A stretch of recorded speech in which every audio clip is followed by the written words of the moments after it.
We had our first ever Christmas as a family. As if you watch the crying video, um, I grew up. Christmas for most of us black people who lived in the cities was going home time. Christmas was family time. Christmas was extended family time. A special meal on the day, which was basically we had salad and we had rice. We had custard, jelly, and pudding, and we had more meat than normal, and we slaughtered an animal. So, a sheep or something that, yeah. So that was Christmas.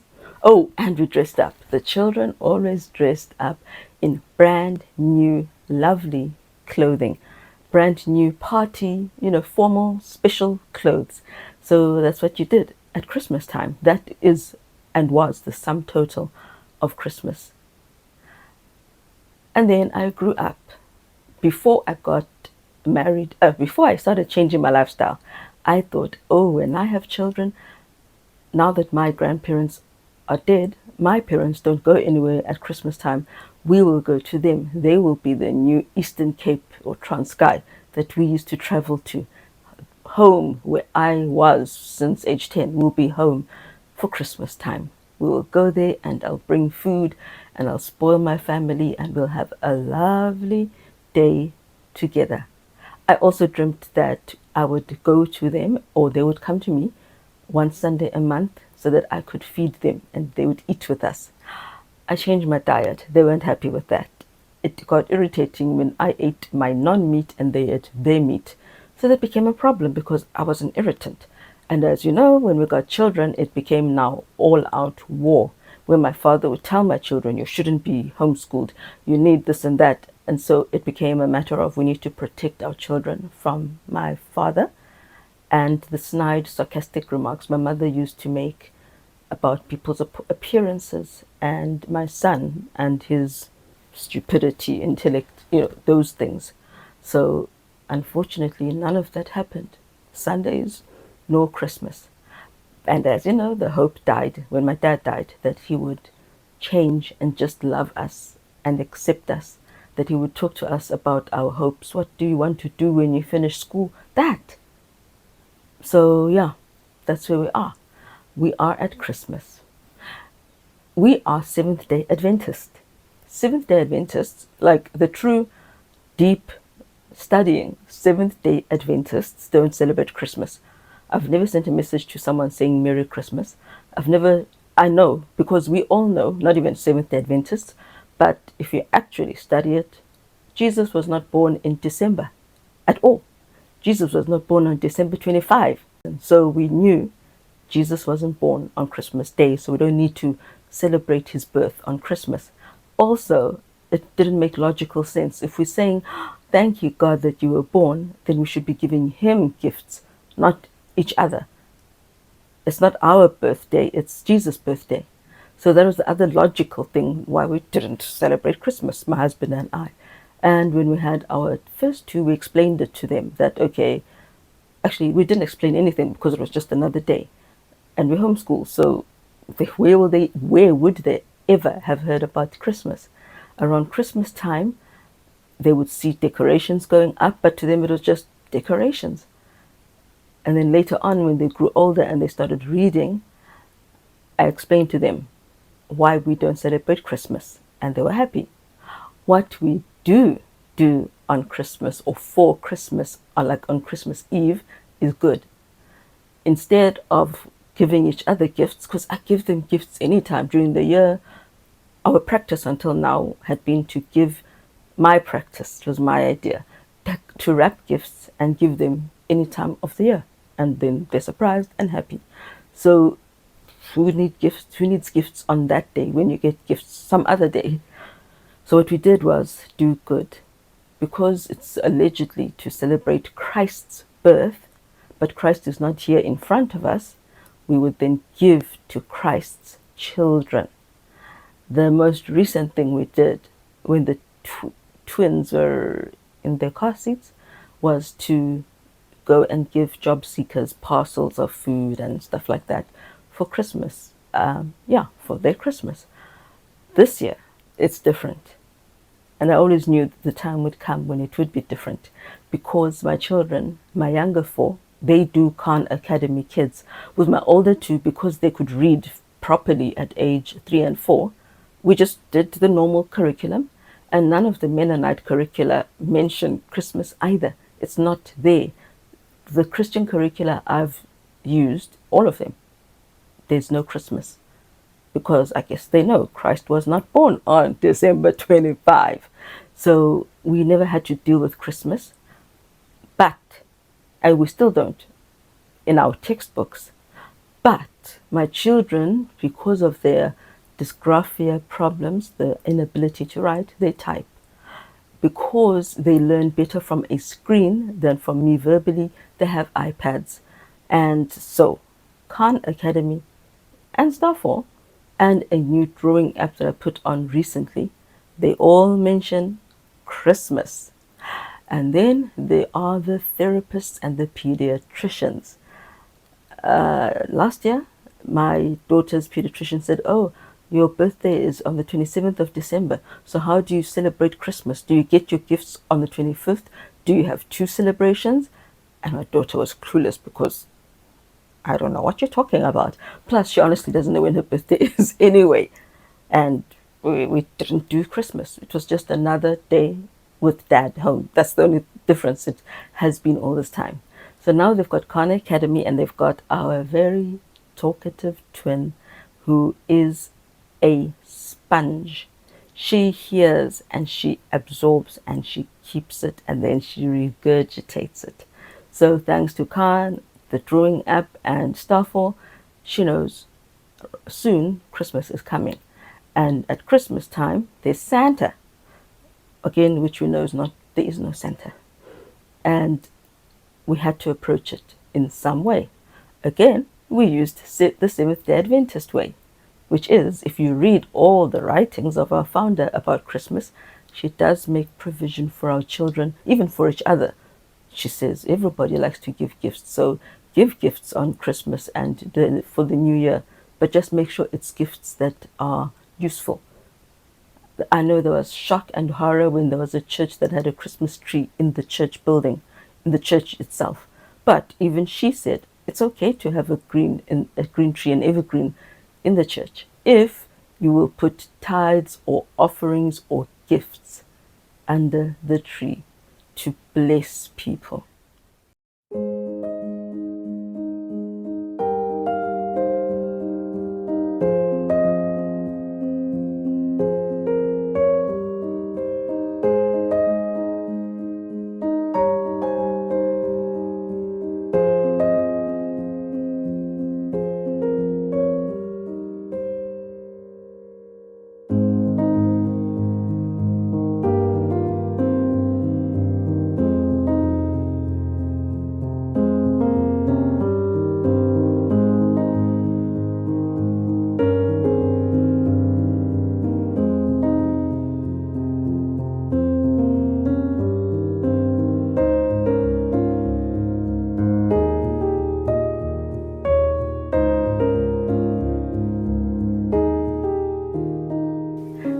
So it worked, because I didn't want my children to feel like, oh, we're homeschooled, and because we're homeschooled, because of my parents' version of God, we are missing out on something that isn't bad in and of itself. Then, as I said, we've got our sponge. She already knew Christmas is coming. So I said to my husband earlier on this year, I said it last year, we are going to have to celebrate Christmas in some way, do something. He's like, I'm not going to be involved in that. He went jogging. So even yesterday morning, he went jogging for 2 hours. I was the one who was Mother Christmas. Wrapped up gifts, hid them in suitcases. Whenever they would go out, I would come and do a bit more. It was hard on the back to wrap and cut. It was hard. So it took a while.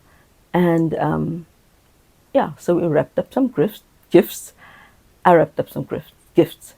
And the other problem is the expense, because this is God's money. When I looked at the price of Christmas trees, I was shocked. I didn't know they can go, they're like past 1,000 rand. 1.5 for the one that I would want, 1.8, 1,800 rand for a tree, a fake tree. Then again, I figured, well, people store them and they use them again the next year. I think they do. I know the British foster mother, whose books I read, they store their tree and they reuse it. So then it's an investment. You're not paying thousands every single year. But it still wasn't good enough for me. So I did my Temu Christmas version. It's God's money. Let me do a tree. It's not necessary, but let me do the tree, but I will get it from Temu. It was a felt tree. I bought hooks, I hooked it up and put it on, and then they could decorate the tree. The pieces they were separate, and you could decorate the tree, and the children had fun on December 24 in the evening decorating the tree. And that's the other beauty. They don't go to other people's houses who celebrate Christmas. They don't know any better. Yes, they see the trees in the shops, but they don't know what people are doing in their houses. And if they had been born and following our black culture, we don't have trees either. Well, we didn't. We don't do trees. So they know they can't compare it to anything. It is amazing to them. It was amazing to them to do that. So we did the tree, wrapped up the gifts, and of course, we still did the good thing for other people. We went to someone's family. It's a single mother who has 2 children, a teenage daughter who has a baby of her own, whose baby daddy has disappeared. The mother's baby daddy had told her, I hope you die. I hope the HIV kills you while you're pregnant. The HIV you have. Well, they went in it knowing she had HIV, so it's not like, yeah. So we went to visit them in their house, and we took them what would constitute a Christmas meal. Rice, like special rice. The mixed veg yellow rice with turmeric, chicken, they eat meat. Chicken, barbecue grilled chicken, a whole one, and snacks for the kids, chips, flings, maize things, and formula for the babies, and wipes for the babies. And it was worth it. It was worth it. The joy, their surprise, complete surprise. It was worth it. And that was for me the spirit of Christmas, making other people happy. And it was the same joy when I then gave the gifts to the children, seeing them happy.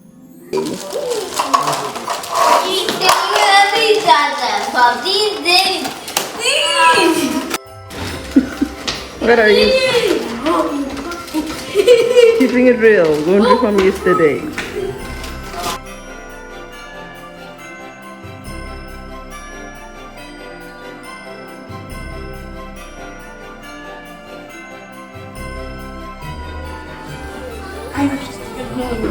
The little books have actually wanted this for like a year now. A year? I get that. I didn't know.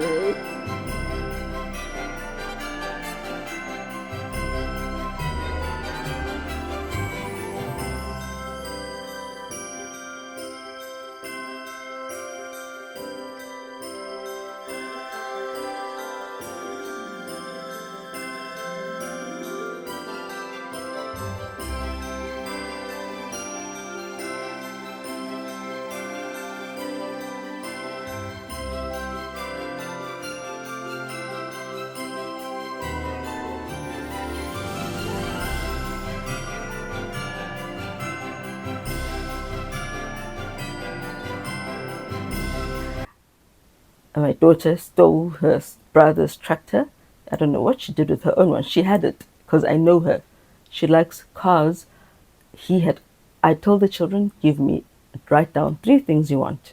All the children, 3 things you want, and I will get you 1 thing from your list. The teenagers, because I knew we were going to get them computers.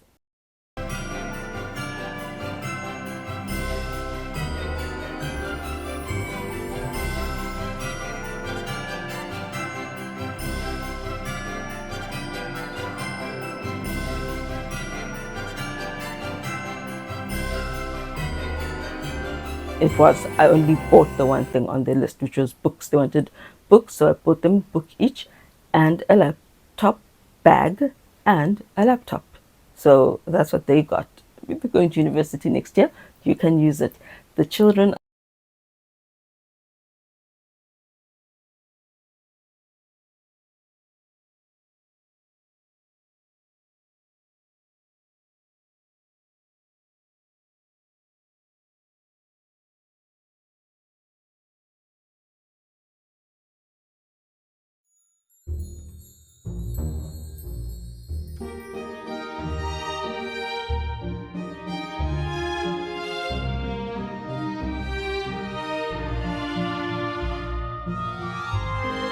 came. Yay! Now Christmas! Yes, now Christmas. And something now decorated! Yes, you decorated that, hey? Yes. And then we got some speech. Airplane. It's my dad. Airplane.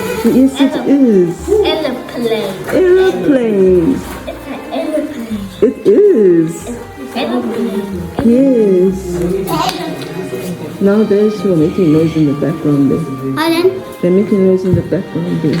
Background. Yes, I mean Ella and BK. It was our Christmas and it was happy. It was also a day for me to inject my Cosentyx.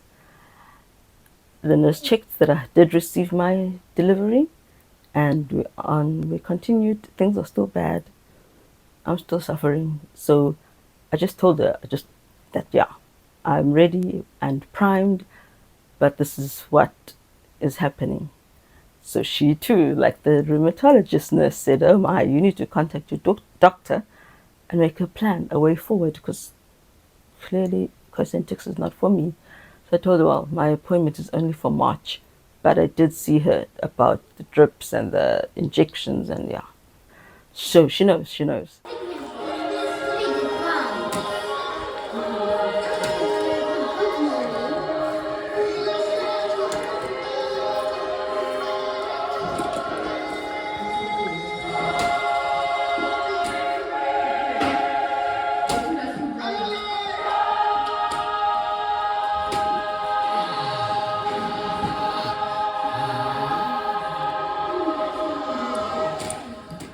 Well done, Rio. On her Christmas list. That's what I'm going to give her for her birthday. A doctor's kit. And we'll be happy, we are blessed. I'm glad we were able to bless someone else as well. School. My son says I laugh too much. I told him 4 times as simply as possible. He can read. He can read now the colors. So the top page says blue, the bottom half says yellow, and you must color trace with a pencil crayon. Color in with crayon. What did you say again?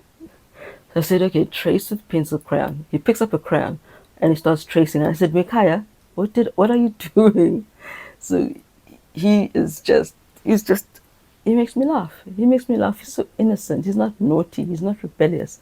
He just is extremely forgetful. And that was sweet. That was our little school moment on December 24th. My 5-year-old doesn't want to do school, but when she's there in the room, because I've moved the desks to my room, there's more quiet there. You don't hear the dishes making noise when they're being washed. She wants to stay on for ages, even though she didn't want to do school. And she always negotiates, okay, can we just do a little bit of school? And then she wants to stay on and do more. So that was another school plus for me. My daughter did well with her English test. And that's the one thing I wanted to talk about. When she's got a brain that doesn't work well, it doesn't communicate with her hands. You can have severe or mild dysgraphia. It ranges. And I believe that's where we are with her.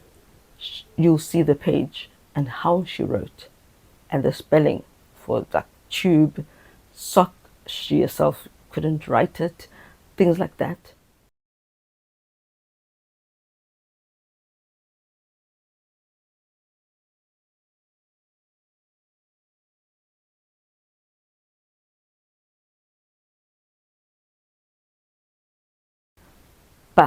When I told her, type it.